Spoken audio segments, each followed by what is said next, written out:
And she discovered that some people are worried a new law to protect renters is actually going to hurt their wallets instead. So the garage was like a must-have. It was a must-have, and my boyfriend Michael was very happy. Taylor Baber's new home in Renton checks all the boxes.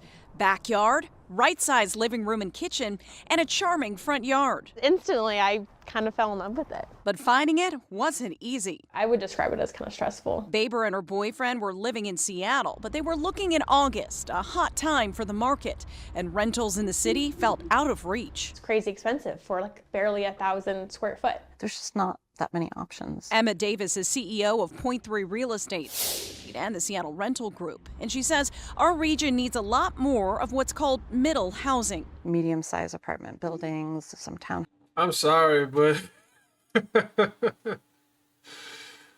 can I be honest with y'all? I'm going to be strictly honest with y'all. This is not a housing crisis. It's an affordability crisis. If you wanted to build a house, if you really wanted to get you a house so badly, all you had to do is buy a piece of land and get it built. Now, if you choose to get a loan, that's up to y'all. But me personally, I would never get a loan on a house. Never. I would buy it outright, pay for it out of pocket, and get it built up. Do you know why? Because the banks will hate you if you don't get a loan. The banks are trying to profit off you. If you don't understand this, you need to understand this now. Banks will do nothing but want to profit off of you. That's like buying a car. It's no difference. Houses and things like that mixed in would definitely increase the inventory. But she notes just 2 months after Baber was looking, something interesting is happening in the market. Things are slower than usual. With the single family properties that we see, those ones have been sitting. What we've seen in the apartments is they're just now starting to do more concessions. I got the latest data from Zillow and it agrees. In the Seattle Metro, the typical single family rental, like a house, was just over $3,300 a month, up 3.3% year over year. Because of property tax. What'd you expect? If you keep voting fucking blue, you're going to get this type of situation. Yet instead, I recently did a video on where the SNAP benefits, where our fucking, how's our taxes being paid, cycled. And a lot of, then it didn't catch the audience eye enough. But if you go back and check, you'll find out what I mean. Plus, recently in the ballots, well, you know how stupid these liberals are. Typical multifamily housing, like an apartment, that was around $2,100 a month, up 2% year over year. The good news is rent growth has slowed. The bad news is that rents remain very elevated, very high, and it's going to take a lot more housing. Zillow's senior. Then that's what the problem is. They're going to keep telling you this in order for them to try to buy more properties and build off there. They're going to continue to do this until y'all get the point. Y'all have to stop this. This is not going to work. If you don't understand this now, you're going to understand this later enough when the Democrats are being here to control you. Me, I don't have to worry about this shit because me personally, I'm just going to freaking capitalize off the bullshit.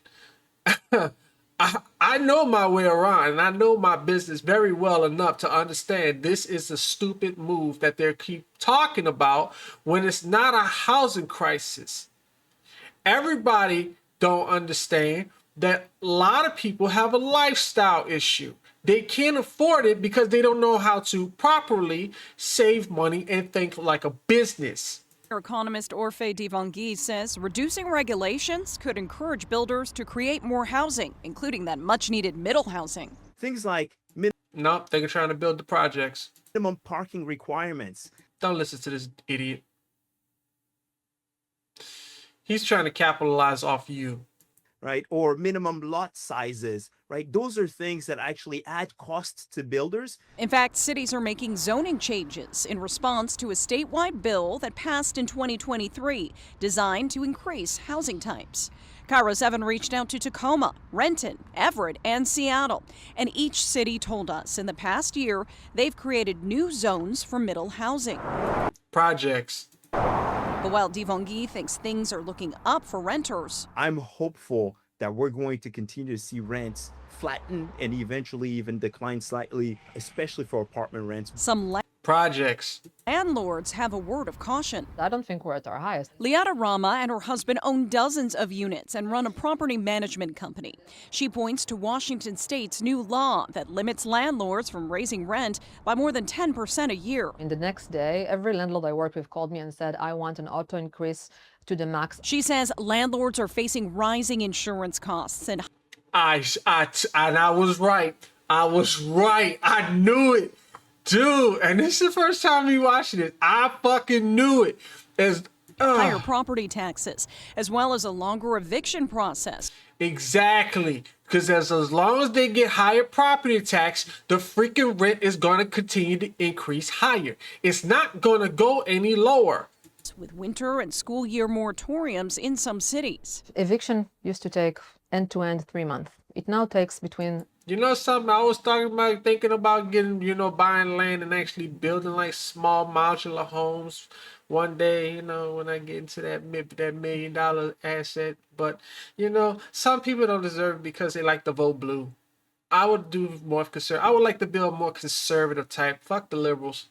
6 to 9 and sometimes even a year. Units left like this. So Projects. landlords are hedging against future costs Projects. by hitting that 10% cap. Projects. That's what it's going to end up like. We don't increase rent because we want to. We increase rent because we're a business and we have to. Just the open concept. Taylor Baber's happy to have her rents locked in, at least for the next year, as she settles into her new home and new neighborhood. That was nice artwork, though. I ain't gonna lie. I felt, pretty safe, knowing that this was going to be the area I was going to move to. So if you're a renter looking for a new place right now, what are some things you can ask for? Seattle Rental Group tells us you can ask for certain amenities for free or at a discount, like parking. You can ask for discounted rent. You know something? The thing about free amenities is these people don't know how to take care of shit. I've seen this shit so many times, and it's really disturbing how people like to be trashy. And some people don't have no home fucking training. I'm just telling you, they don't have no home training. Like, what the fuck? How the fuck your mama raised you? It's ridiculous. Or even a free month's. I mean, you can live that somewhere else, but bro, if I have to, let me tell you something. I used to stay in the projects. Trust me. We talking about cockroaches about this fucking big, like about this big. If I ever see another roach again, you best believe I'm gonna be pissed off. I left a place where they had cockroaches. Okay. I used to have to fight those bitches. I didn't have boxing gloves, but bruh, my foot was ready to stomp that ass. I'm telling you. Rent, or try negotiating a longer lease term up front. No, ultimately, they tell 18 months should suffice. us that individual landlords, like owners of homes or condos, have a lot more leeway than big companies and are willing to work with good renters. I'm sorry, but you still have, okay, the thing is, you can't control what renters do. The government cannot control what renters do no matter what. What's gonna happen is, if they try to control what normal renters do, they're gonna sell and they're gonna leave, okay? You can't, the way y'all trying to handle things is completely off the limits. All they have to do is one simple thing, but these stupid liberals keep freaking voting blue, is to lower the taxes and everything will be good. But they're trying to fix their budget deficit. How about we defund these Democrats? I have a good law. If the Democrats if these politicians do not fix the deficit, and I do mean do not fix the deficit, they would not get any money from the fucking taxpayers. Because they do still get paid. Even during the shutdown, they still get paid. Keep this in mind. So if they don't take care of this budget deficit, and I mean get rid of it, then they will not get a dime. That's my legislation. Let me know your thoughts about that. Lindsay Sheldon, Cairo 7 News.